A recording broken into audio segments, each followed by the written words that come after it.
It's not a right feeling to make. നമ്മൾ പറയില്ലേ, ഞാൻ ഒരു സാധനം, ഞാൻ ഒരു സിനിമ ഡയറക്ട് ചെയ്തു എന്ന് പറഞ്ഞാല് കമ്മിറ്റിയുടെ മീറ്റിംഗ് ഉണ്ട്. ആ ഇതിനകത്ത് എഡോക്ക് കമ്മിറ്റിയുടെ മീറ്റിംഗ് ഞാൻ ഗണേശനെ കൊണ്ടുവരുന്ന വലിയ തർക്കങ്ങൾ കഴിഞ്ഞു. ഞാൻ പറയുന്നത് നിങ്ങൾക്ക് പറയാനുള്ളത് പറയാനുള്ള അവസരം ഉണ്ടാക്കിയിരിക്കും. അത് തരും. അത് എങ്ങനെയെങ്കിലും ഉണ്ടാക്കി തരണമല്ലോ. നിങ്ങൾ വന്ന് നമ്മളെ അറിയിക്കുന്ന കാര്യങ്ങളും ഇതുമായിട്ട്. പക്ഷെ നിങ്ങളിപ്പോ രാജിവെച്ചു എന്ന് പബ്ലിക്കായിട്ട് പ്രഖ്യാപിച്ചിട്ട്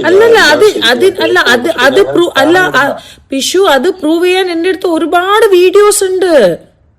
എന്ത് പ്രൂവ് ചെയ്യാൻ? നമ്മുടെ ജനറൽ ബോഡി വീഡിയോസ്, എങ്ങനത്തെ വാക്കുകൾ പറഞ്ഞു എന്ന്.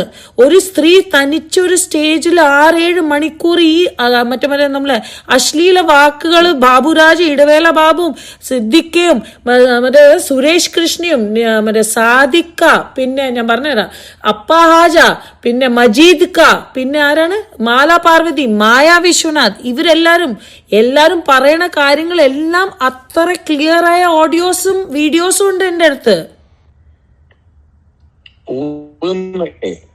അവർ എന്ത് പറയും അറിയാമോ?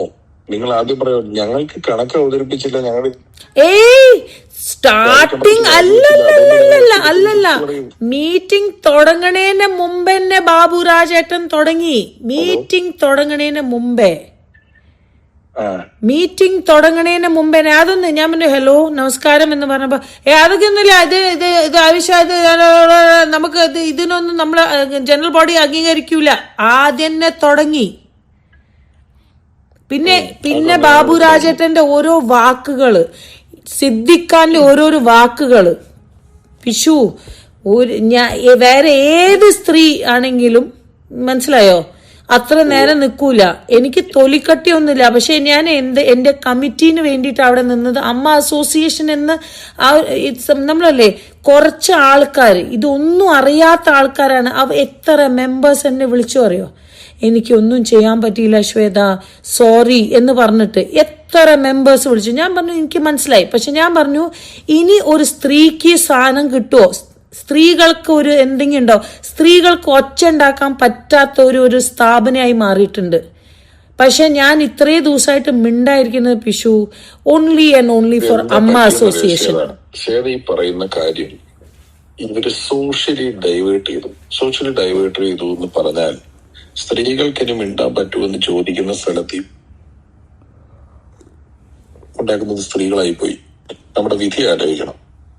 നീനാക്കുറുപ്പ്, ലക്ഷ്മിപ്രിയ, അൻസിബ, മറ്റേ മൂക്കുട്ടിയിട്ട പൊക്കമുള്ള പെണ്ണ്, ഇവര് തുടങ്ങി. പൊതുജനങ്ങളുടെ അഭിപ്രായം എന്താ? സ്ത്രീ വന്നപ്പോൾ എല്ലാം പോയി എന്നുള്ളതായില്ലേ?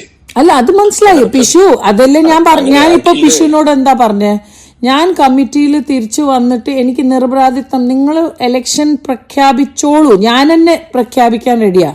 പക്ഷേ നിങ്ങൾ നമുക്ക് ഇത് തന്നു കഴിഞ്ഞിട്ട് നമ്മൾ നിർബാധിത്വം, നമ്മുടെ കണക്കും നമ്മുടെ ഒരു അമ്മ ഡ്യൂട്ടി ഒന്നും റോങ് ആയി ചെയ്യില്ല. ഇപ്പൊ കൈനീട്ടം എല്ലാം നമ്മൾ അയച്ചു. നിങ്ങൾക്ക് ഇത് ഞാൻ പറയുന്നത് ഞങ്ങൾക്കിത് തരാനുള്ള അധികാരമില്ലെന്ന്. അത് ഓക്കെ ശരി. അപ്പൊ പിന്നെ എനിക്ക് അങ്ങനെ ജനറൽ ബോഡി തന്നെ തരണം. എനിക്ക് രാജിവെക്കാൻ അധികാരമുണ്ട്. എനിക്ക് എന്റെ അധികാരം കൈമാറ്റം ചെയ്യാൻ അധികാരമില്ല. ഞാൻ പറഞ്ഞ സാധനം പിടുത്തം കിട്ടും. എനിക്ക് വേണമെങ്കിൽ ഇത് എനിക്ക് പറ്റില്ലെന്ന് പറഞ്ഞ് രാജിവെക്കാം. പക്ഷെ എനിക്ക് ഞങ്ങൾ പഴയ കമ്മിറ്റിക്ക് തിരിച്ചു കൊടുക്കുമെന്ന് പറയാൻ പറ്റില്ല. കാരണം ജനറൽ ബോഡിക്ക് ചെയ്യാനുള്ള അധികാരമുള്ളൂ. അല്ല ഒരു മിനിറ്റ് എഡോക്ക് ചെയ്യാൻ പറ്റും എന്നാണോ ജനറൽ ബോഡിക്ക്? അല്ല മറ്റേ ബൈലോ, അമ്മയുടെ ബൈലോ പ്രകാരം ജനറൽ ബോഡിക്ക് എഡോക്ക് ഉണ്ടാക്കാൻ പറ്റും എന്നാണോ നിങ്ങൾ പറയുന്നത്? അപ്പൊ എഡ്ഹോക്കിന്റെ ഒരു മിനിറ്റ്, അപ്പൊ അല്ലല്ല നോട്ട് വിത്തൗട്ട് കൈയടിച്ച് പാസ്സാക്കാൻ. ഓ വേ, അങ്ങനത്തെ ഒരു ഇതിൽ പ്രീവിയസ് എഡ്ഹോക്ക് അവര് 8-10 മാസം അവര് അതേ കമ്മിറ്റിയാണ് മുന്നോട്ട് കൊണ്ടുപോയത്. മനസ്സിലായോ സാർ? ഇതിന്റെ നിങ്ങൾ വീഡിയോ പ്രോഗ്രാം കാണിച്ചാലും ഉണ്ടായിരുന്ന ഞങ്ങളുടെ പ്രസിഡന്റ് രാജിവെച്ച് പോയി സാഹചര്യത്തിൽ ജനറൽ ബോഡി ഒരു അഡ്വോക്ക് കമ്മിറ്റി ഏൽപ്പിച്ചു എന്നാണ് ഇപ്പോൾ ഇതിപ്പോ വരുന്ന വ്യാഖ്യാനം. അങ്ങനെയല്ലേ വരുള്ളൂ. ഓക്കെ പിഷു, എന്താ പറയാ പിഷു, അപ്പോ ആണുങ്ങള് മറ്റേ ലാലേട്ടൻ ഉണ്ടായിരുന്ന കമ്മിറ്റി എഡ്ഹോക്ക് ആയപ്പോ റൂള് വേറെ, സ്ത്രീകൾ എഡ്ഹോക്ക് ആയപ്പോ റൂള് വേറെ. അപ്പോ that means according to the convenience the ad hoc. പിന്നെ ഒരു ചെയർ ഉണ്ടാവുമ്പോ എങ്ങനെയാണ് ജഗദീഷ് ഏട്ടൻ no no no no general ബോഡിന്റെ മുമ്പ് തന്നെ അവര് എഡോക് ആക്കി. ജനറൽ ബോഡി ആര്? ഈ ലാലേട്ടനും ബാബുരാജേട്ടന്റെ, ലാലേട്ടൻ അല്ല ഞാൻ പറയുന്നത്, ബാബുരാജേട്ടൻ എങ്ങനെ ആ കൺവീനിയർ ആയിട്ട് അത്ര ദിവസം വരെ നിന്നു? എങ്ങനെ ആള് എഡോക്ക് അതേ കമ്മിറ്റി ഓടിച്ചു? അത് മാത്രല്ല, എഡോക്ക് ആൾക്കാരാണ് കുടുംബസംഗമം നടത്തിയത്, എഡോക്ക് ആൾക്കാരാണ് സഞ്ജീവനി ഇറക്കിയത്. എങ്ങനെ എഡോക്ക് ആൾക്കാർക്ക് ഇത് ചെയ്യാൻ പറ്റും? പിഷു പറയൂ. അപ്പൊ നിങ്ങൾ പറയൂ, ഒരു കമ്മിറ്റിക്ക് ഒരു റൂള്, വേറെ കമ്മിറ്റിക്ക് വേറെ റൂളാണോ? പറയൂ. കഴിഞ്ഞ അഡ്വക്കേറ്റ് എങ്ങനെ ഈ കുടുംബസംഗമം നടത്താം? പോളിസി ചേഞ്ച് ഒന്നും വരുത്താൻ പാടില്ല. പോളിസി മാറ്റേഴ്സില്ല. പിഷു നിങ്ങൾ ഏത് അഡ്വക്കേറ്റിന്റെ കൂടെ കൺസൾട്ട് ചെയ്യുന്നു? ഞാൻ നിങ്ങളുടെ അഡ്വക്കേറ്റിന്റെ കൂടെ ഇരിക്കാൻ റെഡിയാണ്. അല്ല, നമ്മൾ അഡ്വക്കേറ്റിനോട് സംസാരിച്ചിട്ട് കാര്യമില്ല, അമ്മയെ കോൺഗ്രസിനോടല്ലേ സംസാരിക്കേണ്ടത്. ഞാൻ പറയുന്നത് സഞ്ജീവനി തുടങ്ങാനുള്ള അധികാരം അഡ്വക്കേറ്റ് കമ്മിറ്റിക്കില്ല. തുടങ്ങിയോ നടത്താനുള്ള അധികാരമുണ്ട്. തുടങ്ങി. അപ്പൊ അത് തെറ്റാണോ? ആണ്. അപ്പൊ എന്തുകൊണ്ട്?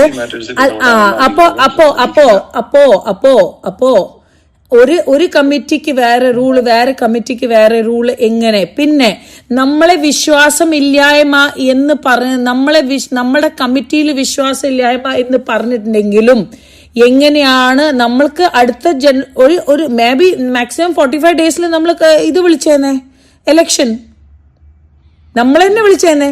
എങ്ങനെയാണ് കമ്മിറ്റി മാറ്റാൻ പറ്റണത്? എങ്ങനെ? നമ്മൾ ഇതാ ചോദിച്ചത്, 45 ദിവസം കൊടുക്കൂ. ലാലേട്ടനോട് പറഞ്ഞപ്പോ ലാലേട്ടൻ പറഞ്ഞു യെസ് ഇത് കൊടുക്കൂ എന്ന് പറഞ്ഞപ്പോ എന്തുകൊണ്ട് സിദ്ദിഖ ലാലേ വേണ്ട, ലാലിന്റെ തലയിൽ വരും എന്ന് പറയാനുള്ള ഒരു അധികാരം എന്തിനാണ്? ഈ കുറച്ച് കുറ്റാരോപിതരായ ആൾക്കാർ മാത്രം ഒച്ചയും വിളി ഉണ്ടാക്കിയത്. പിന്നെ കൊല്ലം തുളസി അങ്കിൾ നമുക്ക് വേണ്ടി പറഞ്ഞപ്പോ അങ്കിളുടെ കയ്യിൽ നിന്ന് മൈക്ക് എന്തിനാണ് സിദ്ദിഖ വലിച്ചത്? അനൂപ് ചന്ദ്രൻ എന്തിനാ അടിക്കാൻ പോയത്? എന്തിനാണ് മല്ലിക സുകുമാരൻ ആന്റിന്റെ കയ്യിൽ നിന്ന് മൈക്ക് പിടിച്ചു വലിച്ചത്? മറ്റേ എത്രയോ, ഞാൻ ഇനി എത്ര കാണിക്കണം, എത്രയോ കാര്യങ്ങൾ ഞാൻ കാണിച്ചു തരാം. ഇതെന്താണെന്നറിയോ ശരി, ഇതെല്ലാം ശരി പറയുന്ന കാര്യങ്ങളൊന്നും എനിക്ക് ഉത്തരം അറിയാവുന്നതോ പറയാവുന്നതോ അല്ല. പിഷുവിനോട് ഞാൻ പറഞ്ഞു തീർന്നില്ല. ഉത്തരം പറയാറില്ല, അല്ലെങ്കിൽ അറിഞ്ഞ നടന്നത് തെറ്റാണ്. അത് നടന്നത് തെറ്റാണ്, ഞാൻ സമ്മതിച്ചു. ഇപ്പൊ നമ്മൾ എന്തുകൊണ്ട് അത് ശ്രദ്ധയ്ക്ക് മേടിച്ചു, എന്തുകൊണ്ട് ബാബുരാജ് പറഞ്ഞു, എന്തുകൊണ്ട് ഇത് ചെയ്തു എന്ന് നമ്മൾ ചോദിക്കുന്നത് പോലെ തന്നെ ഇവര് നമ്മുടെ കഴിഞ്ഞ കമ്മിറ്റിയെ പറ്റി ഇതുപോലൊരു 15 ചോദ്യങ്ങൾ ചോദിക്കുകയാണ്. നമ്മളല്ല, കമ്മിറ്റിയിൽ തന്നെ ഉണ്ടായിരുന്ന അൻസിബയും പൊതുസമൂഹത്തോട് എന്തുകൊണ്ട് അൻസിബയെ മാറ്റി, എന്തുകൊണ്ട് ടിനി ടോമിനെ സപ്പോർട്ട് ചെയ്തു? അപ്പൊ ഞാൻ പറയട്ടെ, എന്തുകൊണ്ട് അൻസിബയും മാല പാർവതി ചേച്ചീനെയും മറ്റേ ഇപ്പൊ ലക്ഷ്മിപ്രിയ എന്തായാലും അമ്മയെന്ന് പുറത്തുപോയി, അവള് റെസിഗ്നേഷൻ കൊടുത്തു കഴിഞ്ഞു. അതുകൊണ്ട് വന്നു മെയില് കണ്ടു, നമ്മള് മെയില് കണ്ടു. ലക്ഷ്മിപ്രിയന്റെ ഓൾറെഡി മെയില് വന്നു കഴിഞ്ഞു. എനിക്ക് കുക്കു പരമേശ്വരൻ ഈനാപ്പേരക്കുറിപ്പും കൂടെ മിനിഞ്ഞാന്നിന്റെ തലേന്ന് ഓഫീസിൽ വന്ന വീഡിയോ എടുത്തോണ്ട് പോയിട്ടുണ്ടോ എന്ന് എനിക്ക് സംശയമുണ്ട്. ഏതിന്റെ വീഡിയോ? നമ്മുടെ ലക്ഷ്മിപ്രിയ നീനാക്കുറിപ്പിനെ കെട്ടിപ്പിടിക്കുന്ന വീഡിയോ. അത് ഇപ്പൊ ഓൺലൈനിൽ വന്നിട്ടുണ്ട്. അതന്നെ ഞാൻ പറയുന്നത്, ഇതൊക്കെയാണ് നടക്കുന്നത് പിഷു. എന്നിട്ട് എനിക്ക് ലക്ഷ്മിപ്രിയ എന്നെ വിളിച്ചിട്ട് നമ്മുടെ ഓഫീസിന്റെ വീഡിയോ എങ്ങനെ ലീക്ക് ആയെന്ന് ചോദിച്ചു. ഞാൻ പറഞ്ഞു നമുക്ക് ഇവർ ഇതുവരെ പാസ്വേഡോ താക്കോലോ ഒന്നും 11 ദിവസമായിട്ട് തന്നില്ല. ഞാൻ കുക്കുവിനെ മിനിഞ്ഞാന്ന് വിളിച്ചിട്ട് പറഞ്ഞു, ചേച്ചി സൗഹൃദമൊക്കെ ശരിയാണ്, നിങ്ങൾ നമുക്ക് ഈ സാധനങ്ങൾ തന്നില്ലെങ്കിൽ അത് ഭീകരമായ കുഴപ്പമാണ്. നിങ്ങൾ നമുക്ക് എല്ലാ സാധനങ്ങളും എന്നോട് ഷെയർ പറഞ്ഞു. ഇനി എന്തെങ്കിലും കുഴപ്പമുണ്ടെങ്കിൽ എല്ലാം കുക്കുവാണെന്ന് പറഞ്ഞു. അതുകൊണ്ട് എനിക്കൊന്നും പറ്റില്ല, ഞാൻ എഴുതിയിട്ടേ തരുള്ളൂ. ഞാൻ താക്കോലും ക്യാമറയുടെ പാസ്വേഡും 2 ദിവസത്തിനകം തന്നില്ലെങ്കിൽ വേറെ വഴി നോക്കുന്നു പറഞ്ഞിട്ടാണ് നാളെ തരുമെന്ന് പറഞ്ഞേക്കുന്നത്. ഇതാണ് ഇതിന്റെ അവസ്ഥ. അപ്പോ രണ്ട് കാര്യം പറയാം. അപ്പൊ നിങ്ങൾ ഇതൊക്കെ ചെയ്തു കഴിഞ്ഞിട്ടുണ്ടെങ്കിൽ നമുക്ക് എങ്ങനെ നിരപരാധിത്വം തെളിയിക്കാൻ പറ്റും? ബിക്കോസ് നമ്മൾ പറയും നമ്മുടെ അപ്പൊ ഞാൻ എന്റെ തലയിൽ എന്തായാലും എടുക്കൂല. നിങ്ങളുടെ തലയിൽ നിങ്ങൾക്ക് കാര്യങ്ങൾ സമയത്ത് കണക്കിന് കുഴപ്പമില്ലെന്നുള്ളതാണ് നമ്മുടെ നിരപരാധിത്വം. അല്ല, അതുണ്ട്. പക്ഷെ നമ്മുടെ സമയത്തുള്ള മറ്റേ കണക്കാണല്ലോ നമ്മൾ തെളിയിക്കേണ്ടത്. നമുക്ക് നമ്മൾ അവിടെ ഇരുന്നിട്ട് നമ്മൾക്ക് April 1 തൊട്ടിട്ട് March 31 വരയ്ക്കുള്ള കണക്ക്, അല്ലാതെ നമ്മൾ ജൂൺ 20 ആ കണക്കിൽ കുഴപ്പങ്ങൾ ഇല്ലെന്നല്ലേ നിങ്ങൾ പറഞ്ഞ? കുഴപ്പങ്ങളില്ലെങ്കിൽ നിങ്ങൾ നിരപരാധിയാണല്ലോ. അല്ലല്ല, നമ്മളുടെ കണക്കിലല്ല ഞാൻ പറഞ്ഞത്. ബാബുരാജ് ഏട്ടന്റെ കണക്കിൽ ഒരുപാട് കുറ്റങ്ങളുണ്ട്. ആ, നമ്മള് ഫോറൻസിക് ഇന്റർണൽ ഓഡിറ്റ് ചെയ്യണം. എന്തുകൊണ്ടാണ് ആരും ചെയ്യാൻ സമ്മതിക്കാത്തത്? നമ്മൾ ഇപ്പോഴും പറയാണ് ഇത് കഴിഞ്ഞ ഓഡിറ്റ് പാസ്സായി പോയി കഴിഞ്ഞ ഓഡിറ്റാണ്. ഇനി ഒരു കമ്മിറ്റിക്കാണ് അത് തീരുമാനിക്കാൻ പറ്റുള്ളൂ. അല്ലല്ല, കമ്മിറ്റിക്ക് അല്ല. ബാബുരാജ് ഏട്ടൻ അത് മറ്റേ മിനിറ്റ്സിൽ എഴുതി തരണം. എന്തുകൊണ്ട് മറ്റേ കുക്കു പറഞ്ഞത് ബാബുരാജ് ഏട്ടനോട് ചോദിച്ചപ്പോ ബാബുരാജ് ഏട്ടൻ പറഞ്ഞു ഞാൻ എഴുതി തരില്ല. നമ്മുടെ പ്രീവിയസ് ഈ ജൂൺ 22 2025 അല്ലേ ജനറൽ ബോഡി നടന്നത്?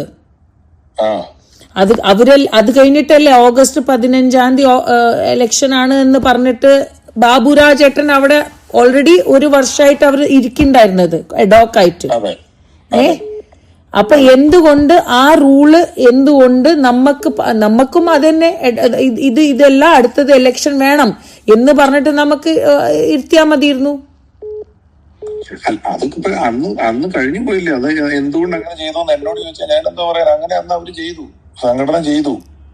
അങ്ങനെ ചെയ്യാൻ പാടില്ല. അഡോക്ക് കമ്മിറ്റി ഒരു പോളിസി ഉണ്ടാക്കാൻ അല്ല അഡോക്ക് അല്ലല്ലോ. ഞാൻ പിഷുവിന്റെ മുകളിലല്ല പറയുന്നത്. പിഷു അല്ല, ഞാൻ പറയുക നിങ്ങൾ ചെയ്തു എന്നുള്ളത് എനിക്കും അറിയാന്നേ. എനിക്കും അറിയാം അഡോക്ക് കമ്മിറ്റിക്ക് ഒരു പോളിസി ഉണ്ടാക്കാൻ പറ്റില്ല. അപ്പൊ ബേസിക്കലി എനിക്കും എന്റെ കുറച്ച് കമ്മിറ്റി മെമ്പേഴ്സ്, അങ്ങനെ തന്നെ ഞാൻ പറയുള്ളൂ, നിരപരാധിത്വം തെളിയിക്കാൻ പറ്റാത്ത ഒരു സാഹചര്യമാണ് അല്ലേ? അല്ല, നിങ്ങൾക്ക് കമ്മിറ്റിയിൽ ഇരുന്നുകൊണ്ട് നിരപരാധിത്വം തെളിയിക്കാൻ പറ്റില്ല. ഓക്കെ. അപ്പൊ പിന്നെ കഴിഞ്ഞില്ലേ? ഇതിന്റെ സാങ്കേതികമായിട്ടുള്ള പ്രശ്നം എന്റെ അറിവിൽ ഞാൻ എഴുതിയ ഒരു പരീക്ഷ എന്താണ്? ഹലോ നിങ്ങൾക്കെതിരെ ആരോപണം കേട്ടില്ല. ഞാനൊരു ഉദാഹരണമാണ് പറയുന്നത്. ഞാൻ എഴുതിയ ഒരു പരീക്ഷയുടെ പേപ്പർ ഞാൻ തന്നെ നോക്കാൻ പാടില്ലല്ലോ. അപ്പം നിങ്ങൾക്കെതിരെ ഒരു ആരോപണം ഉണ്ടായി കഴിയുമ്പോ അത് ഞങ്ങൾ തന്നെ അന്വേഷിച്ച് തെളിയിക്കാന്ന് പറയുന്ന പോലെയാണ്. പൊതുജന അല്ലെ കമ്മിറ്റി തന്നെ എടുക്കുള്ളൂ. അതുകൊണ്ടാണ് ഇതിന്റെ ഒരു നല്ലൊരു എക്സാമ്പിൾ ഞാൻ പറഞ്ഞുതരാം. ഞാൻ എൻ്റെ 11th സ്റ്റാൻഡേർഡിന്റെ എക്സാമില് ഞാൻ ഇംഗ്ലീഷിൽ എനിക്ക് 23 മാർക്സാണ് കിട്ടിയത്. ഫെയിൽ. ഞാൻ സെൻട്രൽ സ്കൂൾ സ്റ്റുഡന്റ് ആണ്. 23 മാർക്സ്. ഓക്കെ. അപ്പൊ എന്റെ അച്ഛൻ പറഞ്ഞു അത് ഒരു കാരണവശാലും ശ്വേതയ്ക്ക് 23 മാർക്സ് ഉണ്ടാവില്ല. ഓക്കെ, എന്തായാലും 35ന്റെ മുകളിലേ ഉണ്ടാവുള്ളൂ. 36 ആവും. പക്ഷെ ഒരു കാരണവശാലും ഫെയിൽ ആവില്ല. അപ്പൊ എന്റെ അച്ഛൻ CBSE കേസ് കൊടുത്തു. ഓക്കെ, നമ്മൾ റീവാലുവേഷൻ ഇട്ടപ്പോ നിങ്ങൾക്ക് പണ്ടത്തെ ആൾക്കാർ 7 എങ്ങനെ എഴുതാറുണ്ടായെന്ന് അറിയില്ലേ? ഒരു 7 എഴുതാ, പിന്നെ അതിന്റെ സെന്ററിൽ ഒരു ലൈൻ ഇല്ലേ? അത് പ്രിന്റിംഗിന് വന്നപ്പോ അത് 2 ആയിട്ടാ വന്ന്. 73 ആണ് മാർക്സ്. പക്ഷെ പ്രിന്റിംഗിന്റെ ക്വാളിറ്റിന്റെ ഇതില് വന്നപ്പോ 2 ആയിപ്പോയി. റീവാലുവേഷൻ ചെയ്തു. അപ്പൊ ഇപ്പൊ നിങ്ങൾ പറഞ്ഞ പോലെ തന്നെ നമ്മൾക്ക് റീവാലുവേഷൻ നിങ്ങളുടെ അഡോക്ക് ആൾക്കാർ തന്നെ ഇരുന്നോട്ടെ, നമ്മളൊന്നും ചെയ്യില്ല. നിങ്ങൾ പറഞ്ഞത് ഒരു ക്ലറിക്കൽ മിസ്റ്റേക്കിന്റെ കാര്യമാണ്. അതന്നെ, ആ ക്ലറിക്കൽ മിസ്റ്റേക്ക് അല്ല. ഇപ്പൊ നമ്മളുടെ കമ്മിറ്റിയില് 3 കാര്യങ്ങൾ ആ ദിവസം ഞാൻ പറയുന്ന ചെയ്ത് കേൾക്കുന്നില്ല. ഒരു ശ്വേതയുടെ പേപ്പർ നോക്കിയ ടീച്ചർ ഉണ്ടല്ലോ, ഹലോ, ആ ടീച്ചർ നോക്കുന്നത് ഞാൻ പറഞ്ഞു തരട്ടെ. ആ ടീച്ചർ പേപ്പർ നോക്കിയത് ശരിയല്ല എന്ന് ശ്വേതയുടെ അച്ഛനും സ്കൂളും കൂടെ പറഞ്ഞു കഴിഞ്ഞിട്ട് രണ്ടാമത് നോക്കാൻ അതേ ടീച്ചറെ അല്ലല്ലോ ഏൽപ്പിക്കുക, അല്ലല്ല. ഒരാളെയല്ലേ ഏൽപ്പിക്കുന്നത്. അല്ല അവരാണ് ഇത് കണ്ടുപിടിക്കുന്നത്. അല്ല അതാ ഞാൻ പറഞ്ഞത്. നമ്മൾ ആദ്യം സ്കൂളിലും ടീച്ചറിനോട് പറഞ്ഞപ്പോ അവരും പറഞ്ഞു ഒരു കാരണവശാലും ഇങ്ങനെ ശ്വേതയ്ക്ക് കിട്ടാൻ ചാൻസ് ഇല്ല. അവരുടെ ലെറ്ററും എന്റെ അച്ഛന്റെ ലെറ്ററും എന്റെ പ്രിൻസിപ്പളുടെ ലെറ്ററും വെച്ചിട്ട് നമ്മൾ അത് CBSE ഡൽഹിയിലാണ്, ബിക്കോസ് അറിയാലോ. അതെ, ഞാൻ അത് തന്നെയല്ലേ പറയുന്നേ. അപ്പൊ എന്റെ പ്രശ്നത്തിൽ നമ്മൾ ആ പേപ്പർ നോക്കി അതേ ടീച്ചറെ കൊണ്ട് പിന്നെ നോക്കിയിരിക്കുവോ? അല്ല, നമ്മുടെ അങ്ങനെ CBSE ടീച്ചർ അല്ലല്ലോ, അതേ ടീച്ചർ തന്നെയാണ് നോക്കിയത്. ഡൽഹിയിൽ ആരാ നോക്കിയത്? അവര് നോക്കി. അതേ ടീച്ചർ തന്നെ ആയിരിക്കില്ലല്ലോ, അവര് നോക്കി എന്റെ കംപ്ലൈന്റിലാണല്ലോ ഇത് വരുന്നത്. ഇപ്പോ എനിക്കെതിരെ ഒരു കേസ് വന്നിട്ട് ഞാൻ തന്നെ ഈ കേസിനകത്ത് പിഷു എന്തായാലും എന്റെ അറിവാണ്. ഇപ്പൊ നിങ്ങൾ ഈ പറയുന്ന കാര്യത്തിനകത്ത് നിങ്ങൾക്കുടെ കണക്കിൽ വിശ്വാസം ഇല്ലാന്നാണല്ലോ എന്ന് നിങ്ങൾ 45 ദിവസം പോലും ഇവരാരും അനുവദിച്ചു തന്നില്ല. ഇവരാരുമല്ല ഈ 9 ആൾക്കാർ ഗണേശ് ഏട്ടന്റെ മുകളിൽ അറ്റാക്ക് ചെയ്യാനുള്ള സിദ്ദിഖ് അവിടെ പോയിട്ട് ഗണേശ് ഏട്ടന്റെ കയ്യിൽ നിന്ന് മൈക്ക് പിടിച്ചു വലിച്ചു എന്നുള്ള ഒരു കമ്മിറ്റി, ഒരു മറ്റേ ഈ 9-10 ആൾക്കാരാണ് ഇതെല്ലാം നടത്തിയത്, അല്ലാതെ ബാക്കി ആരുമല്ല, ഒരാളും അല്ല. ഈ 9-10 ആൾക്കാര്. അപ്പൊ ഈ 9-10 ആൾക്കാർ ഇത് നടത്തിയപ്പോഴും അത്രയും മറ്റേ ജനം അവിടെ കണ്ടോട്ട് ഇപ്പൊ നിലവിൽ 9-10 പേരാണ് നടത്തിയെന്ന് പറഞ്ഞാലും ഈ ജനറൽ ബോഡി ചെയ്തു എന്നുള്ളതല്ലേ പബ്ലിക്കായിട്ട് വരുന്നത്. പബ്ലിക് അല്ലല്ലോ പിഷു, ഞാൻ എന്റെ മെമ്പേഴ്സിന് മുമ്പിലത്തെ കാര്യ പറയുന്നത് പിഷു. അത് പിഷു എനിക്ക് ഞാൻ പിഷുവിനോട് അല്ലല്ല അങ്ങനെ അതല്ല എനിക്ക് വേണ്ടത് പിഷു. എനിക്ക്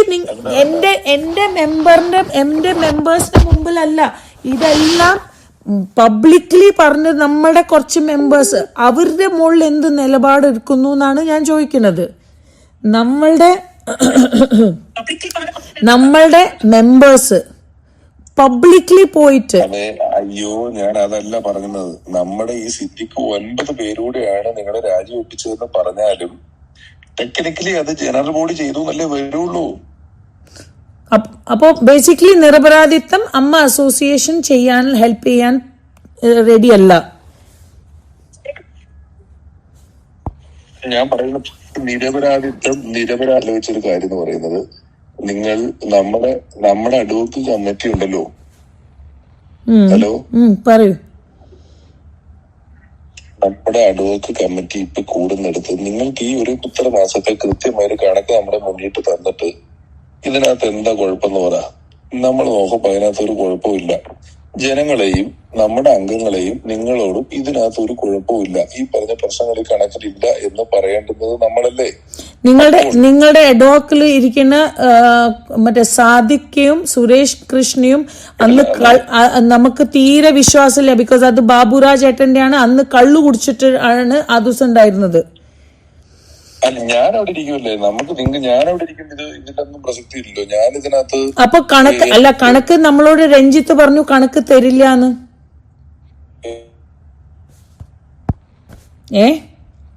രഞ്ജിത്തിന് വേണ്ട ഇൻപുട്ട് ആണല്ലോ നമ്മൾ കൊടുക്കേണ്ടത്. Pishu I am telling you, ഞാനാണ് രഞ്ജിത്തിന് അമ്മ അസോസിയേഷൻ, ഞാനും ജയസൂര്യാണ് കൊടുത്തത്. Today I am so upset. വന്നപ്പോഴേ ആ കേസ് ഉണ്ടായിരുന്നു, he was in the jail. അന്ന് ജോയ് ഏട്ടൻ പറഞ്ഞതാണ്, let's throw him out, let's get a new CA. മനസ്സിലായോ? അന്ന് ഇതേ ഉണ്ണീഷ് പോയിന്റ് നമ്മൾ അയാളെ മാറ്റിയാൽ നമ്മൾ ഭയങ്കര കുറ്റക്കാരനായി പോകുന്നത്, അത് വലിയ പ്രശ്നമാവും. ഇത് കഴിഞ്ഞിട്ടേ അയാളെ മാറ്റാവുള്ളൂ. നിയമപ്രകാരം നമ്മൾ ഇപ്പൊ മാറ്റാൻ അല്ലല്ല, ഇപ്പൊ മാറ്റാനല്ല ഞാൻ പറയുന്നത് നമുക്ക് നമ്മളുടെ കണക്ക് തന്നാലല്ലേ നമുക്ക് എന്തെങ്കിലും ചെയ്യാൻ പറ്റുള്ളൂ.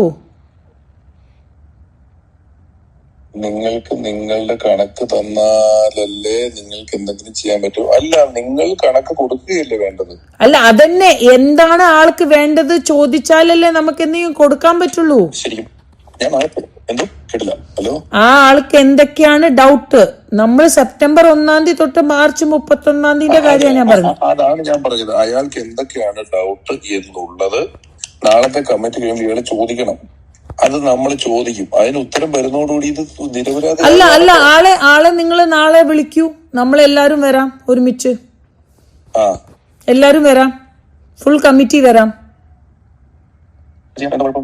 ഞാനിപ്പോ അയാളോട് ആദ്യം പറഞ്ഞ കാര്യം എന്ന് പറഞ്ഞാൽ, നിങ്ങൾ മുൻ കമ്മിറ്റിയിലുള്ള എല്ലാവരെയും വിളിച്ച് ഇതിന്റെ എന്തൊക്കെ ഡോക്യുമെന്റ്സ് അവർ തരണം, നിങ്ങൾക്ക് എന്തെങ്കിലും ബില്ല് കിട്ടാനുണ്ടെങ്കിൽ ആ ബില്ലുകൾ മേടിക്കണം, നിങ്ങൾക്ക് എന്തെങ്കിലും പേപ്പർ കിട്ടാനുണ്ടെങ്കിൽ ആ പേപ്പറുകൾ മേടിക്കണം. ഇതൊക്കെ മേടിക്കാതെ ഇനി ആരെങ്കിലും നിങ്ങൾക്ക് എന്തെങ്കിലും ഒരു ചോദ്യത്തിന്റെ ഉത്തരം തന്നില്ലെങ്കിൽ അത് തന്നില്ല എന്ന് പറയണം. നമുക്ക് ഇത്ര രൂപയുണ്ട്, ഇന്ന സാധനം നമ്മുടെ ഇല്ല എന്ന് പറയാനേ പറ്റുള്ളൂ. അല്ലാതെ ഒരു ദിവസം വന്നിട്ട് പറഞ്ഞു, ഓക്സിജൻകാരെ 8-10 മൊബൈൽ ഒരു ലാപ്ടോപ്പും കൊടുത്തിട്ടുണ്ട് എന്ന് പറഞ്ഞു. അത് മേടിച്ച് അമ്മയുടെ ഓഫീസിൽ കൊണ്ടുവെക്കണമെന്ന് പറഞ്ഞു അഡൂപ്പ് കമ്മിറ്റിയുടെ ഒരാള്. അപ്പൊ ഞാൻ പറഞ്ഞു, ഇത് മേടിച്ച് അമ്മയുടെ ഓഫീസിൽ കൊണ്ടുവെക്കേണ്ട ഉത്തരവാദിത്വം നമ്മുടെ അല്ല, അതൊക്കെ പോലീസിന്റെ പണിയാണ്. വേണമെങ്കിൽ ഉണ്ണി ശിവകുമാർ പോക്കറ്റ് മൊബൈൽ ഇട്ട് ലണ്ടനിലാണ് ഫോർ എക്സാമ്പിൾ. ഇവൻ ഈ മൊബൈൽ എങ്ങനെ തനിക്ക് തരും? നിങ്ങൾ എങ്ങനെ ഇത് മേടിച്ച് അമ്മയുടെ ഓഫീസിൽ കൊണ്ടുവെക്കും? അപ്പൊ നമ്മൾ ചെയ്യേണ്ടത് എന്താണ്? ഈ 8 മൊബൈൽ അമ്മയ്ക്കിടെ കമ്പനിക്ക് കിട്ടിയിട്ടുണ്ട്, ഇതിൽ ഇന്ന ആളുകൾ ഇത് തിരിച്ചു തന്നു, ഇന്ന ആളുകൾ തന്നിട്ടില്ല എന്ന് ജനറൽ ബോഡിയോട് പറയുന്നതല്ലാതെ ഈ തരാത്തവന്റെ വീട്ടിൽ പോയി ഫോൺ കണക്ട് ചെയ്തുകൊണ്ട് വരാനൊന്നും നമുക്ക് പറ്റത്തില്ല.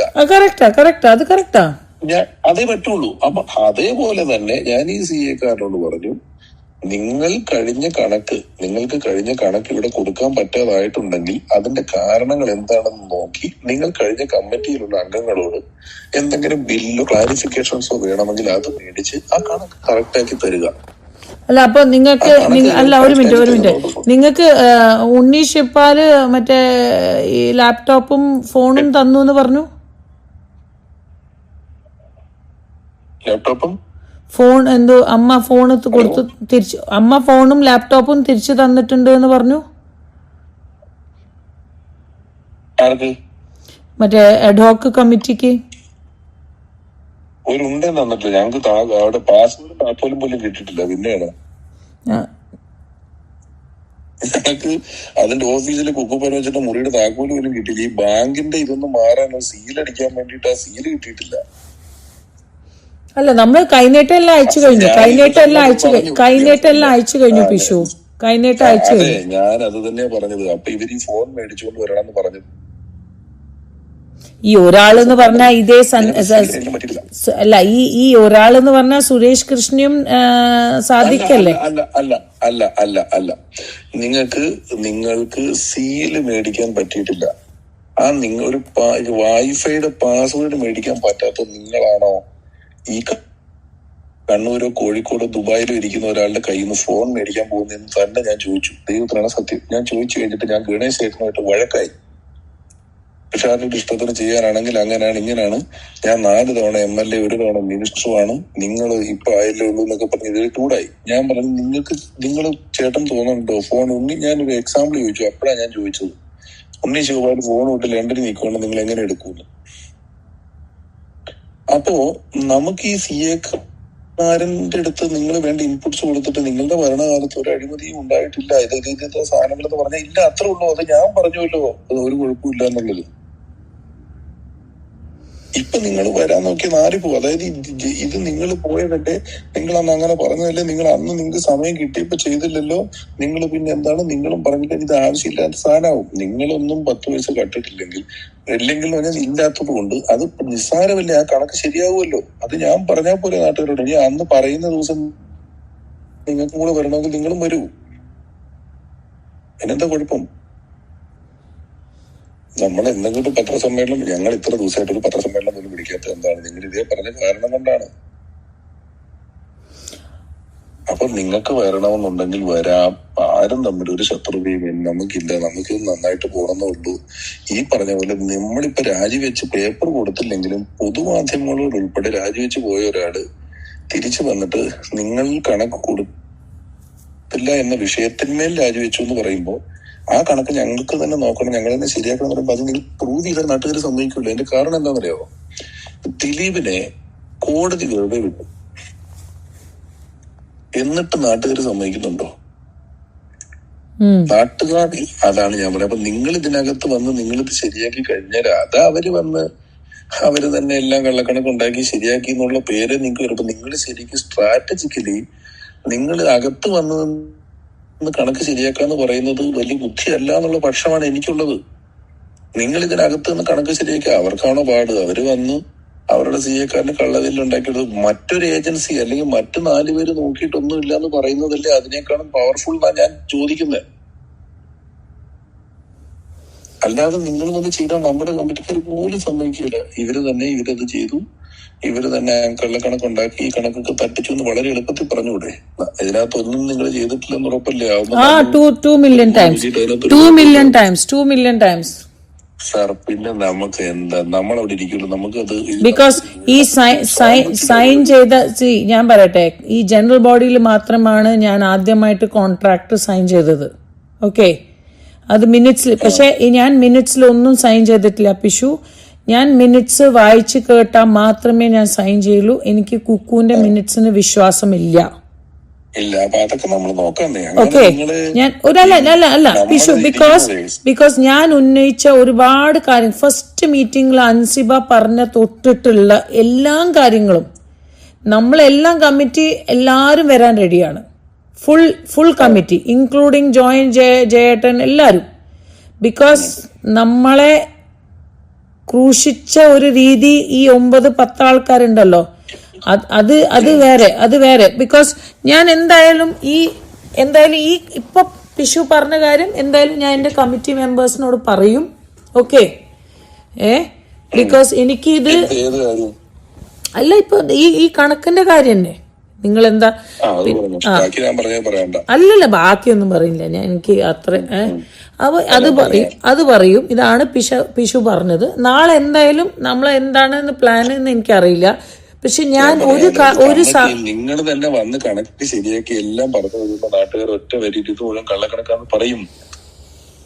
പുറത്തുനിന്ന് ഒരു ഏജൻസി അല്ല. പക്ഷേ പിഷു ഞാൻ ഇപ്പോഴും അമ്മ അസോസിയേഷനിൽ ഒരു മെയിൽ അയക്കാൻ പോവാണ്. ഫോറൻസിക് ഇന്റേണൽ ഓഡിറ്റ് ചെയ്തില്ലെങ്കിൽ ഒരു കാരണവശാലും പിഷു എന്താ പറയാ കള്ളത്രം മനസ്സിലാവില്ല. ഒരുപാട് അഴിമതികൾ നടന്നിട്ടുണ്ട്. ഞാൻ വേണമെങ്കിൽ പിഷു ഏതെങ്കിലും, എനിക്കറിയാം ഇപ്പൊ നല്ല ബിസിയാണ്, ഞാൻ ഒരു 5 ക്ലയൻസിനെ ഞാൻ വേണമെങ്കിൽ നിങ്ങളെ ഇൻട്രൊഡ്യൂസ് ചെയ്യാം. അവര് ക്യാഷ് കൊടുത്തിട്ടുണ്ട്. ലാസ്റ്റ് ഇവർ ക്യാഷ് കൊടുത്ത കാര്യം ക്യാഷ് നടത്തി നീ ക്ലയന്റ് പബ്ലിക്കായിട്ട് പറയൂല്ലോ ശ്വേതേ. പബ്ലിക്ലി അല്ല, ഞാൻ പിഷുവിനോട് പറയാണ്. അത് കറക്റ്റ് ആണ്. അത് എനിക്കറിയാലോ. ഇത് ഞാൻ പറയുന്ന പ്രശ്നം എന്താണെന്നറിയാമോ? 2 ലക്ഷത്തിന് മേളിൽ ഒരാൾ ക്യാഷ് കൊടുത്തു ഒരിക്കലും ഒരു മറ്റൊരാളോ സമ്മതിക്കില്ല. പക്ഷെ 2 ലക്ഷത്തിന് കൊടുത്ത് ഒരുപാട് ആൾക്കാരുണ്ട്. 2 ലക്ഷം 3 ലക്ഷം കൊടുത്തിട്ട് 1 ലക്ഷം അവനത് പറയില്ല. അല്ല, അത് അറിയാം. അമ്മയിൽ പലതും ബാർട്ടർ സമ്പ്രദായമായിരുന്നു. നിങ്ങൾ ഒരു സൗകര്യം അമ്മയിൽ വെച്ച് ഒരെണ്ണം എന്റെ വീട്ടിൽ വെച്ചു. ഇത് നമുക്ക് എങ്ങനെ പ്രൂവ് ചെയ്യാൻ പറ്റും? അതന്നെയാണ് നമുക്ക് എല്ലാവർക്കും അറിയാം ഇത് ചെയ്തിട്ടുണ്ടെന്ന്. ഇതെങ്ങനെ പ്രൂവ് ചെയ്യും? ഒന്നും ചെയ്യാൻ പറ്റത്തില്ല. അപ്പൊ ഞാൻ പറഞ്ഞത് ഇതിൽ നടത്തിയിട്ടുണ്ട്. നടത്താൻ കഴിവുള്ളതും കമ്മീഷൻ മേടിച്ചിട്ടും അല്ലാതെ ഇല്ലാതെയൊക്കെ കൊണ്ടുപോയിട്ടുണ്ട്. പക്ഷെ നമ്മൾ കണക്കെടുത്ത് നോക്കിക്കഴിഞ്ഞാൽ ഇതിനകത്ത് വേറൊരു വിഷയം. നിങ്ങൾ ഈ പറയുന്ന സാധനങ്ങൾ ഒന്ന് കണക്കന്വേഷിച്ചാൽ ഇതിൽ ഒരു ചാരിറ്റബിൾ ട്രസ്റ്റിന് ചെയ്യാൻ പാടില്ലാത്ത കാര്യങ്ങൾ ഇതിനകത്ത് വരും. ഇപ്പൊ ഡോക്ടർ റോണി വിഷ്ണു ഉണ്ണികൃഷ്ണന്റെ കമ്പനി GST തന്നില്ല എന്ന് പറഞ്ഞു. പക്ഷേ എക്സ് കാറ്റഗറി എന്ന് പറയുന്ന ഒരു കാറ്റഗറിയിൽപ്പെട്ട മരുന്നുകൾക്ക് പ്രിസ്ക്രിപ്ഷനിലുള്ള ആളുടെ പേരിൽ മാത്രമേ ബില്ലടിക്കാവുള്ളൂ. ഞാനൊരു കാര്യം ഞാൻ അന്വേഷിച്ചപ്പോൾ മനസ്സിലാക്കുന്ന കാര്യങ്ങളാണ് പറയുന്നത്. അപ്പം ഒരു പ്രത്യേക കാറ്റഗറിയിലുള്ള മരുന്നുകൾക്ക് ബില്ല് അമ്മയുടെ പേരിൽ അടിക്കാൻ പാടില്ല. 1. 2, ചാരിറ്റി ചെയ്തതിന് GST ക്ലെയിം ചെയ്യാൻ പാടില്ല. ഇപ്പം റോണി എന്ന് പറയുന്ന ആള് പറഞ്ഞ വാദം ഇവിടെ പ്രശ്നമാവും. ഞാനൊരു ഉദാഹരണം പറഞ്ഞതാ. വിഷ്ണുവിന്റെ കമ്പനി GST തന്നില്ലെന്ന് റോണി ഭയങ്കര സ്ട്രോങ് ആയിട്ട് ഒരു ദിവസം എന്നോടും പറഞ്ഞു. ഞാൻ ഉടനെ തന്നെ ഇതുമായി ബന്ധപ്പെട്ട് അന്വേഷിച്ചു. അവര് പറഞ്ഞു, സാർ നമ്മൾ GST കൊടുക്കുന്നുണ്ട്. ഒരു പർട്ടിക്കുലർ മരുന്നുകൾ സാധനങ്ങൾ ഇതിന് പ്രിസ്ക്രിപ്ഷൻ ഉള്ള ആളുടെ പേരിൽ, അയാളുടെ പേരിൽ ഞങ്ങൾ ബില്ല് ജനറേറ്റ് ചെയ്താൽ മാത്രമേ ഞങ്ങൾക്ക് GST കൊടുക്കാൻ പറ്റുള്ളൂ. ചാരിറ്റബിൾ സംഘടന GST എടുക്കാൻ പാടില്ല. ഇപ്പൊ റോണി പറഞ്ഞ ഒരു സാധനം മാറിയില്ലേ? ഇങ്ങനെ ഓരോ സ്ഥലങ്ങളിൽ നമ്മളിപ്പൊ പറയുന്ന, അതായത് ശ്വേത ഇപ്പം അല്ല, ഒരു മിനിറ്റ്. അപ്പൊ പിന്നെ എന്തുകൊണ്ടാണ് നമ്മുടെ CA പറഞ്ഞത് ഓരോ കാര്യത്തിനും നമ്മൾ GSTയും TDSും ചെയ്യണം എന്ന്? അവനും ഇത് അറിയത്തില്ലായിരിക്കും. അതാണ് അപ്പൊ നമ്മള് ഞാൻ പറയട്ടെ, നമ്മള് കേട്ടോ, ഇപ്പോ ശ്വേത ടിനി ഞാൻ ഈ ടിനിക്ക് വേണ്ടി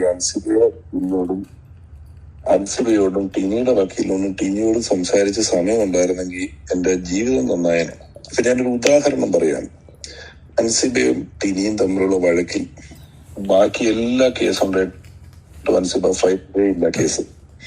എന്നിട്ട് ഈ ഒരൊറ്റ കാര്യം ഞാൻ പറഞ്ഞു എന്നൊരൊറ്റ കാര്യം കൊണ്ട് അൻസിബ ഫയൽ ചെയ്തില്ല. അവസാനം നാളെ കോടതിയിൽ ഹാജരാകണമെന്നുള്ള ദിവസമായി വക്കീല്. കേൾക്കുന്നുണ്ടോ? അങ്ങനെ വക്കീലിന്റെ ദിവസം ഞാൻ അൻസിബയുടെ വക്കീലിനെ വിളിച്ചു. പറഞ്ഞോന്നറിയില്ല. അൻസിബയുടെ വക്കീലിനെ വിളിച്ച് സംസാരിച്ചപ്പോ ഞാൻ പറഞ്ഞു, ചേട്ടാ ഇതൊരു ഓവർ ഹിയറിംഗ് കേസാണല്ലോ, നാളെ ഒരു 4 കൊല്ലം കഴിഞ്ഞിട്ട് ടിനി ടോം ഇങ്ങനെ ഇത് ടിനി ടോമിനെതിരെ തെളിവില്ല എന്നും പറഞ്ഞ് ടിനി ടോമിനെ വെറുതെ വിട്ടാൽ അന്ന് ഈ അൻസിബ 4 പോലെന്ന് ചോദിച്ചു. ഇയാൾ ഒറ്റ ഷൗട്ട് ചെയ്തു, നിങ്ങൾ 4 കൊല്ലം കഴിഞ്ഞാൽ ഞാൻ ഈ കേസ് തോറ്റു പോകുമ്പോൾ നിങ്ങൾ എന്ത് ന്യായം വെച്ചാൽ ഐ ഹാവ് ദ പ്രൂഫ്, നിങ്ങൾക്ക് എന്ത് ലോ അറിയാം, അങ്ങനെ ഇങ്ങനെ ഇയാൾ കുറെ നേരം ഉണ്ടായിരുന്നിട്ട് ഞാൻ ചോദിച്ചു, ചേട്ടാ ഒരു കോർട്ടിലെ കേസ് എന്നുള്ള നിലയിൽ 1% ചാൻസ് ഉണ്ടാക്കി തരാൻ പറ്റുമല്ലേ നോക്കാൻ? അതുണ്ട്. ഞാൻ പറഞ്ഞു മതി, ആ 1% സംഭവിക്കുന്നെങ്കിൽ നിങ്ങൾ എന്ത് ചെയ്യുമെന്ന് ചോദിച്ചു. അത് കഴിഞ്ഞിട്ട് ഞാൻ ടിനിയുടെ വക്കീലിനെ വിളിച്ചു. ടിനി എന്നോട് ഒത്തുതീർപ്പാക്കണം എന്ന് കരഞ്ഞ് ടിനിയുടെ ഭാര്യ വിളിച്ച് കരഞ്ഞിട്ടാണ് ഞാൻ ടിനിയുടെ വക്കീലിനെ വിളിക്കുന്നത്. ടിനി കോൺകോളിലാണ്. ടിനിയുടെ വക്കീലിനെ വിളിച്ചിട്ട് ഞാൻ പറഞ്ഞു, അൻസിബയുടെ വക്കീലിനോട് ഞാൻ സംസാരിച്ചു, ഇവർ ഒത്തുതീർപ്പാക്കാൻ റെഡിയാണ് പറഞ്ഞപ്പോ ടിനിയുടെ വക്കീല് പറഞ്ഞു, അൻസിബ നീ മേലാൽ എവിടെയും ടിനി ടോമിനെ പറ്റി ഞാൻ അനാവശ്യം പറയില്ല എന്ന് എഴുതി ഒപ്പിട്ട് കൊടുക്കണമെന്ന്. നടക്കുന്ന കാര്യമാണേ. അൻസിബ ടിനി മാപ്പ് പറയണമെന്ന് പറഞ്ഞപ്പോ ഞാൻ അൻസിബയോട് പറഞ്ഞു, ടിനി മാപ്പ് പറയില്ല, പറഞ്ഞ അവൻ ചെയ്തു എന്നായി പോകും. ഇത് അറിയാണ്ട് എനിക്ക്, കാരണം ടിനി പബ്ലിക്കായിട്ട് മാപ്പ് പറയണമെന്ന് എന്നോട് അൻസിബ പറഞ്ഞപ്പോ ഞാൻ അൻസിബയോട് പറഞ്ഞു, അൻസിബ അങ്ങനെ പറയരുത്, അങ്ങനെ പറഞ്ഞ ചെയ്തു എന്നർത്ഥം. അങ്ങനെ ചെയ്തു എന്നാണെങ്കിൽ പിന്നെ അൻസിബയ്ക്ക് കേസില്ലെങ്കിൽ പോലും ഈ സമൂഹത്തിൽ മതസ്പർദ്ധ വളർത്താൻ നോക്കിയെന്നും പറഞ്ഞ് ആർക്കും വേണേ കേസെടുക്കാൻ പറ്റും ഇതിനെതിരെ, സ്വമേധയാ കേസെടുക്കാം. അപ്പൊ അതുകൊണ്ട് അവൻ അത് പറയില്ല എന്ന് ഞാൻ പറഞ്ഞ ഈ കഥ ടിനിക്കറിയാം. ഈ കഥ അറിയാവുന്ന ടിനി ടോം ഇത്രയും ഒത്തുതീർപ്പാക്കണം പറഞ്ഞ ടിനി ടോമിന്റെ വക്കീൽ പറയാം, അൻസിബ ഒരു പേപ്പറിൽ എഴുതി കൊടുക്കണം, ഇത് ഞാൻ അൻസിബയോട് പറഞ്ഞിട്ട് പറഞ്ഞു ഇത് ചെയ്യണ്ട എന്ന് പറഞ്ഞ അൻസിബ പറഞ്ഞു, അങ്ങനെ കാര്യം ചെയ്യൂ ചേട്ടാ, മമ്മൂട്ടിയുടെ മോഹൻലാലിന്റെയോ അമ്മയുടെ സാന്നിധ്യത്തിൽ, അതെ അതുപോലെ എനിക്ക് വിശ്വാസമുള്ള ഒരാളുടെ സാന്നിധ്യത്തിൽ അമ്മയുടെ ഓഫീസിൽ വെച്ച് നമുക്ക് ഇത് ചെയ്തു തീർക്കാം, ഒത്തുതീർപ്പാക്കാന്ന് പറഞ്ഞു. അൻസിബ പറഞ്ഞു ഒത്തുതീർപ്പാക്കാം. ഞാൻ നോക്കുമ്പോ മോഹൻലാൽ ജർമ്മനിയിൽ ചെന്നൈയിലുമാണ്, 2 ദിവസം ആകാന്നൊക്കെ പറഞ്ഞു കഴിയുമ്പോഴത്തേക്ക് മിനിഞ്ഞാന്ന് വീണ്ടും ടൈമായി. കോടതി വിളിക്കുമല്ലോ ദിവസങ്ങളിൽ, ഫയൽ ചെയ്തിട്ടേക്കുമല്ലേ. അൻസിബ ഇന്നലെ കൊണ്ടുപോയി അതും കൂടെ കേസാക്കി. ടിനി എന്നെ വിളിച്ചിട്ട് പറഞ്ഞു, അതെന്താ നിങ്ങൾ അന്ന് പറഞ്ഞിട്ട് ഇത് കൊടുക്കും? ഞാൻ പറഞ്ഞു, പിരിച്ചിട്ട് അന്ന് ഞാനത് എങ്ങനെയെങ്കിലും തീർക്കാൻ പോകുമ്പോ നിങ്ങളുടെ വക്കീലാണോ പറഞ്ഞ അൻസിബ എഴുതി ഒപ്പിട്ട് തന്നോന്ന്? എവിടെയെങ്കിലും കൊണ്ടൊരു പേപ്പറിൽ ഞങ്ങൾക്ക് രണ്ടിനും അങ്ങോട്ടും ഇങ്ങോട്ടും പരാതിയില്ല എന്ന് ഒപ്പിടുന്നതിന് പകരം ഈ വക്കീലന്മാർക്ക് സെലിബ്രിറ്റി കേസ് കിട്ടിയാൽ അവര് വിടില്ല, ആഘോഷിക്കും. ഇത് പറഞ്ഞു. ഞാൻ ചോദിക്കട്ടെ, നിങ്ങളൊരു മാന്യത കൊണ്ടും സന്തോഷം കൊണ്ടും നിങ്ങൾ ടിനിയെ പബ്ലിക്കായിട്ട് സപ്പോർട്ട് ചെയ്ത ആളാണ്. നിങ്ങള് ഏതോ പറഞ്ഞിട്ടില്ലേ? ഇല്ല. അപ്പൊ ഇത് നീനാക്കുറിപ്പ് ഇറക്കിയ ഒരു നീനാക്കുറിപ്പ് ഇറക്കിയതാ. ഒരു കാരണവശാലും ഞാൻ ടിനി ടോമിനെ എതിരായിട്ടോ സപ്പോർട്ട് ചെയ്തിട്ടോ ഒന്നും പറഞ്ഞിട്ടില്ല. ടിനി ടോം എന്റെ വിഷയമേ അല്ല. അപ്പൊ എനിക്ക് കണ്ടല്ലോ അല്ല. അപ്പോ ഞാൻ പറയാം, ഞാനിത് ഒരു വശത്താണ് തീർത്തത്. ഞാനൊരു വശത്തുനിന്ന് ഷമീത്തിനെ വിളിച്ചു. ലക്ഷ്മി പ്രിയ ഇന്നലെ എന്നെ വിളിച്ചിട്ട് എന്ന് പറഞ്ഞ പെണ്ണിന്റെ കൂട്ടത്തിൽ ദുബായി പോയ കഥയും മറ്റേതും മറിച്ചത് കേട്ട് ഞാൻ ആത്മഹത്യക്ക് ശ്രമിക്കാൻ പോയി എന്നും പറഞ്ഞ് ലക്ഷ്മി പ്രിയ നിൽക്കുന്നു. അൻസിബ സംസാരിക്കും. ഞാൻ ഇതെല്ലാം ഒരു സൈഡിൽ കൂടെ നീക്കി പിടിക്കുന്നുണ്ട്. ഇതിന്റെ എല്ലാം വെച്ച് എന്റെ ഒരു അനുഭവം വെച്ചിട്ട് നിങ്ങളുടെ നിരപരാധിത്വം എന്ന് പറയുന്നത് നമ്മുടെ കമ്മിറ്റിയിലിരുന്ന് ഞങ്ങൾക്കൊരു കണക്കിലൊരു തെറ്റും കിട്ടാതിരുന്നിട്ട് അതിലൊരു തെറ്റുമില്ല എന്ന് ഞങ്ങൾ പറയുന്നിടത്താണ് നിങ്ങൾ പൂർണ്ണമായും നിരപരാധികളാവുന്നത്. നിങ്ങൾ തിരിച്ചു കയറി അന്വേഷിക്കുക എന്ന് പറഞ്ഞാൽ സമ്മതിക്കില്ല ഇവിടുത്തെ ആളുകൾ. ഇനി നിങ്ങൾ പറഞ്ഞ അഡ്വോക്ക് കമ്മിറ്റിക്ക് ഈ പറഞ്ഞ കഴിഞ്ഞ കമ്മിറ്റി ഈ കമ്മിറ്റിക്ക് എന്താ രണ്ട് നിയമം എന്നുള്ള ചോദ്യം വാലിഡാണ്. നിങ്ങളൊരു കോർട്ട് വഴി പോയാൽ അത് വാലിഡാണ്, കേൾക്കുന്നുണ്ട് 100% വാലിഡാണ്. എനിക്കൊരു സംശയമില്ല. പക്ഷെ നിങ്ങൾ കോർട്ട് വഴി പോയില്ലോ എന്നൊന്നും എനിക്കറിയത്തില്ല. പിഷു എന്റെ ഇതെന്താ അറിയോ, ഞാനൊരു കാര്യം പറയട്ടെ പിഷു, എനിക്ക് ഞാനിപ്പോ റോണിയുടെ കാര്യം പറഞ്ഞു. അല്ല, ഞാൻ ഒരു കാര്യം പറയാം. ഈ അമ്മ അസോസിയേഷൻ എന്ന് പറഞ്ഞാല് കുറച്ച് ആൾക്കാർക്കേ ഉള്ളൂ വികാരം, മനസ്സിലായോ? എനിക്കിതൊരു വികാരമാണ്. I am very proud because CINTAA പോലെ ഒരു അസോസിയേഷന്റെ ഭാഗമാണ് ഞാൻ. എനിക്കറിയാം അവർ ഒരു കുന്തും ചെയ്യാറില്ല. അതുകൊണ്ടാണ് ഞാൻ ഇത്രയും ദിവസമായിട്ട് ഇത്. പക്ഷെ ഓരോ ദിവസം ഈ പെൺകുട്ടി അമ്മ അസോസിയേഷന്റെ ഒരു മെമ്പറായ എന്നെ, ഓക്കെ, അപ്പോൾ ഞാൻ അമ്മ എന്നും പുറത്തായി എന്ന് നിങ്ങൾ വിചാരിക്കുന്നുണ്ടെങ്കിൽ എന്ത് വേണമെങ്കിൽ ചെയ്യാം, അപ്പോൾ ശ്വേതയ്ക്ക് എന്ത് വേണമെങ്കിൽ ചെയ്യാം എന്നുള്ള ഒരു ഫ്രീഡം തന്നാൽ ഞാൻ ഇപ്പോൾ ഇറങ്ങാം ഒരു രംഗത്ത്. പക്ഷെ ഞാൻ എന്തുകൊണ്ടാണ് മിണ്ടായിരിക്കുന്നത്? ഈ എല്ലാ ദിവസം ഇതേ അല്ല, അത് പിഷു ഞാൻ ഇപ്പോഴും പറഞ്ഞത്, ഞാൻ ഇപ്പൊ ലാലേട്ടൻ റിസൈൻ ചെയ്തു എന്ന് എഴുതി തന്നിട്ടുണ്ട്, മനസ്സിലായോ? When he left as a from presidentship. അപ്പൊ ഞാൻ ഇതുവരെയ്ക്കും തന്നിട്ടില്ല. എവിടെ തന്നു? ആർക്ക് കൊടുത്തു? ഞാൻ ഇതുവരെയ്ക്കും അല്ലാതെ എന്റെ കമ്മിറ്റീന്റെ ഒരു മെമ്പറും, എന്റെ കമ്മിറ്റി മെമ്പർ ആണെങ്കിലും ആരാണെങ്കിലും, ഓക്കെ, അപ്പൊ ആരും സൈൻ ചെയ്തിട്ടില്ല, ഒരാളും സൈൻ ചെയ്തിട്ടില്ല. ഈ സൈൻ ചെയ്യുന്ന ആൾക്ക് ഞാൻ ഇപ്പോഴും പറയുന്നത്, അതുകൊണ്ടാണ് ഞാൻ ഒരു കാരണവശാലും എനിക്ക് വിശ്വാസമില്ലാത്തതിന്റെ ഒരു ഇത് ദാറ്റ് ഇത് നമ്മൾ സൈൻ ചെയ്ത് എല്ലാം തന്നു കഴിഞ്ഞാൽ നാളെ നിങ്ങൾ പറയും നിങ്ങളല്ലേ തെറ്റ് ചെയ്തത് എന്ന് പറഞ്ഞാൽ, നിങ്ങളുടെ കമ്മിറ്റിയല്ലേ തെറ്റ് ചെയ്ത്. അതിന് ഞാൻ ഒരു കാരണവശാലും I will not take that risk. അത് എന്റെ ജീവിതത്തിൽ എന്റെ പേഴ്സണാലിറ്റി. ഞാൻ ഇതിനകത്ത് വിഷയം എന്താന്ന് വെച്ച് കഴിഞ്ഞാൽ, പിന്നെ എവിടുന്നാണ് ഈ BJPന്റെ ഒരു ഇത്? സത്യം പറഞ്ഞ ആദ്യമായിട്ട് നിങ്ങൾ എന്നോട് ആ ദിവസം നമ്മളുടെ തിരുവല്ല പ്രോഗ്രാമിൽ പറഞ്ഞപ്പോ ഓർമ്മല്ലേ നിങ്ങൾ പറഞ്ഞത്? അന്ന് ഞാൻ പറഞ്ഞതാണ് പിഷു, ഞാൻ BJP ഒന്നും അല്ല. ഇത് എവിടുന്നാണ് ഈ BJP വന്ന്? ഇപ്പൊ ഞാൻ പറയാ കോൺഗ്രസിലെങ്കിലും എന്നെ മിനിസ്റ്റർ ബാബുരാജിനോട് ഞാൻ ചോദിച്ചു. ഞാൻ ബാബുരാജിനോട് ചോദിച്ചു, നിങ്ങൾ എന്തിനാണ് അവര് BJPക്ക് ആളെ കൊടുക്കുന്നു എന്ന് പറഞ്ഞത്? ഇപ്പൊ ബാബുരാജ് എന്നോട് പറഞ്ഞു ഞാൻ അങ്ങനെ പറഞ്ഞിട്ടില്ല. ഞാൻ ചോദിച്ചു എന്റെ വീഡിയോ അയച്ചുതരാം. അങ്ങനെ ആരോപണമുണ്ടല്ലോ ആണ് ഞാൻ പറഞ്ഞത്. ഞാൻ 1 കോടി എടുത്തിട്ടുണ്ട് കാൻഡിഡേറ്റ്സ് കൊടുക്കാൻ വേണ്ടി എന്ന് നിങ്ങൾക്കെതിരെ ആരോപണം ഉണ്ടെന്ന് പുള്ളി പറയുന്നത്. ആരോപണം പറഞ്ഞാൽ എന്ത് പറഞ്ഞ അങ്ങനത്തെ ഒരു കാര്യം പറയണെങ്കിൽ പൊതുവേദിയിൽ അങ്ങനെ പറയണമെങ്കിൽ അത് പ്രൂഫ് ഇല്ലാതെ ഞാൻ അതാ പറഞ്ഞ I will see you in the court. ഞാൻ പറഞ്ഞ അന്ന് ഞാൻ ജനറൽ ബോഡി ആരോപണം പറയാൻ പ്രൂഫ് വേണ്ട. നമ്മുടെ ലോയിൽ ആരോപണം പറയാൻ പ്രൂഫ് വേണ്ട. നോ പക്ഷെ ആള് എന്നെ പേഴ്സണലി പറയണതും പൊതുവേദിയിലും പറയണതും പൊതുവേദിയിൽ പറയാനും പ്രൂഫ് വേണ്ട. അതെ ഓക്കെ ഫൈൻ.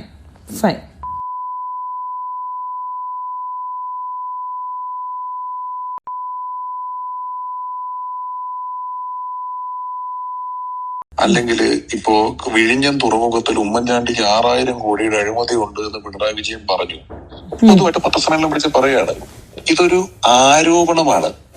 ആരോപണത്തിന് പ്രൂഫ് വേണ്ട. നമ്മുടെ കോൺസ്റ്റിറ്റ്യൂഷനിൽ ഇത് ഉമ്മൻചാണ്ടി 6000 കോടി പറ്റിച്ചു, മറ്റേത് നമ്മൾ എന്ത് സാധനം ചെയ്താലും അവര് മുഴുവൻ അഴിമതിയാണ്, പൊളിറ്റിക്സിൽ അങ്ങനെ പറയുമല്ലോ. അപ്പൊ ആ നിയമം വെച്ചിട്ട് നമ്മൾക്ക് ഒരാൾക്കെതിരെ ഒരു ആരോപണം ഉന്നയിക്കാൻ പ്രൂഫ് വേണ്ട. ആരോപണം തെളിയിക്കാനാണ് പ്രൂഫ് വേണ്ടത്. നിങ്ങൾ തെളിയിച്ചോ, ഞാൻ മേടിച്ചിട്ടുണ്ടെങ്കിൽ തെളിയിച്ചോളൂ. അല്ല, അത് ഞാൻ പറഞ്ഞു I C U in the court. അതന്നെ ഞാൻ പറഞ്ഞു, തെളിയിച്ചോട്ടെ, ആള് തെളിയിക്കട്ടെ. അതേ നമുക്ക് ചെയ്യാൻ പറ്റുള്ളൂ. അപ്പൊ ബാബുരാജന്റെ വാദം, ബാബുരാജനോട് പറഞ്ഞു എനിക്കെതിരെ ഒന്നുമില്ല, ഞാൻ ആരോപണം പറഞ്ഞിട്ടുള്ളൂ. അത് കഴിഞ്ഞ് മൂപ്പര് ടിനി ടോമിനോട് പറഞ്ഞു, ഇത് ശ്വേത മേനനല്ല നമ്മളുടെ ഉന്നമായിരുന്നത്, നമ്മളുടെ ഉന്നമായിരുന്നു കുക്കു. എവിടെങ്കിലും കുക്കു എന്ന വ്യക്തിനെ ഇവരാരെങ്കിലും, I doubt and I seriously believe that she was part of the crime to sabotage our committee. അത് ഞാനല്ല, ജോയേട്ടനോട് ചോദിച്ചോളൂ, ഏത് നമ്മളുടെ കമ്മിറ്റി മെമ്പേഴ്സിനോട് തന്നെ ചോദിച്ചോളൂ. ടുഡേ ഐ എം ടെലിംഗ്, ഞാൻ വിചാരിച്ച പോലെ ഒന്നും പെർഫോം ചെയ്യാത്ത ഒരാളാണ്. അല്ല, അത് പെർഫോമൻസ് അല്ല ഞാൻ പറഞ്ഞു. ഞാൻ ഒരു കാര്യത്തിലും പുള്ളി ഇടപെട്ടില്ല സാർ. അയാൾ എല്ലാ കാര്യത്തിലും ഇപ്പൊ ഞാൻ പറയുന്നത് ധീരനായ ഒരാളാണെന്ന് ഞാൻ വിചാരിച്ചു. അല്ല, ആ ദിവസം സ്റ്റേജിൽ പറഞ്ഞല്ലോ ദാറ്റ് നമ്മുടെ ട്രഷറർ അബ്സ്കോണ്ടർ ആണെന്ന്.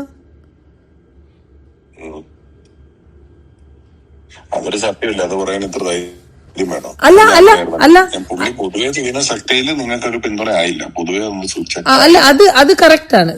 അതൊക്കെ പിഷു, ഞാൻ പറഞ്ഞില്ലേ, ഞാൻ ഒരു കമ്മിറ്റീന്റെ പ്രസിഡന്റ് ആയിരുന്നു. The committee which was having no ഐക്യം. ഓക്കെ, ആയിക്കോട്ടെ. അത് എന്തായാലും ഒരു കാര്യം ചെയ്യാം, ഞാനിപ്പോ നാളത്തെ മീറ്റിംഗ് കഴിഞ്ഞ കാര്യങ്ങൾ പറയാം. എത്ര മണിക്കാണ് മീറ്റിംഗ്? 11 മണി. 11 മണിക്ക് അമ്മ ഓഫീസിലോ? ഞാനൊന്നും ഇന്ന് വരെ മീഡിയസിനോടൊന്നും പറഞ്ഞിട്ടില്ല. 11 o'clock.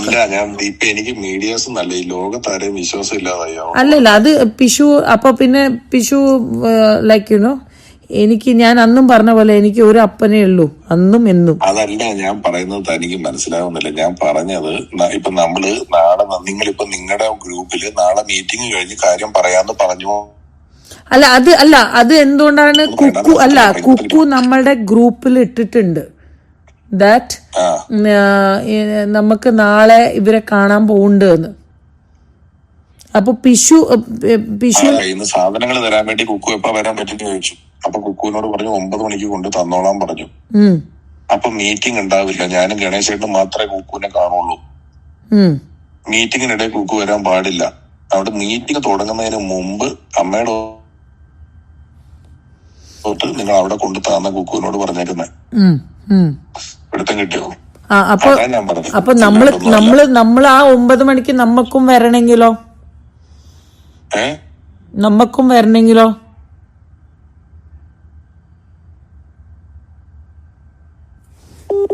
ഹലോ,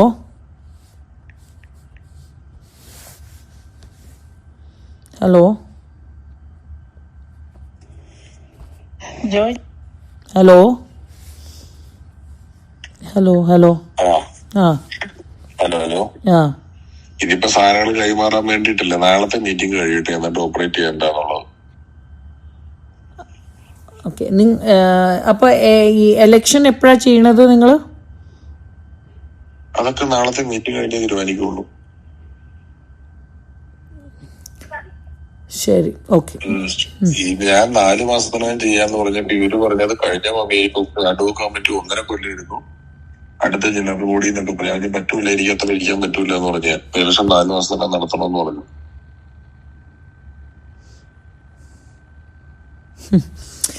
എന്തായാലും